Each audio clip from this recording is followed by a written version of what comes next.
Amigo, tudo bem? A palavra de Deus é o seguinte: se você não entende tudo que diz o versículo, não, então eu não quero saber, não, veja o que Deus está falando agora. Com o tempo ele vai lhe dar um entendimento.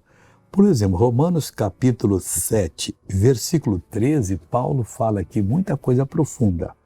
Logo tornou-se-me o bom em morte? De modo nenhum. Mas o pecado, para que se mostrasse pecado, operou em mim a morte pelo bem, a fim de que pelo mandamento o pecado se fizesse excessivamente maligno. Então preste atenção. Quando você tem um mandamento de Deus, o pecado, ele pega uma outra conotação que você não sabia, ele se torna excessivamente maligno. Que agora você tem a palavra de Deus, sabe da verdade. Fuja do pecado.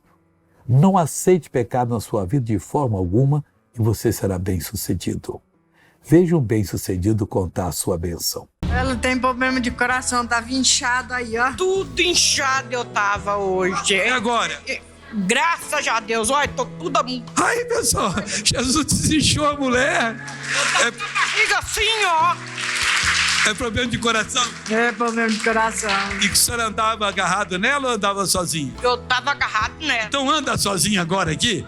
Anda sozinha, menina. Você está curada por Jesus? Olha que coisa bonita, pessoal. Agora eu quero orar com você. Meu Pai querido, em nome de Jesus, pedimos misericórdia para todo aquele que pertence ao Senhor e que está vivendo em pecado.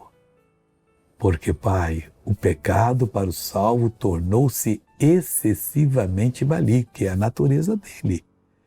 Mas, Pai, essa pessoa não pode errar.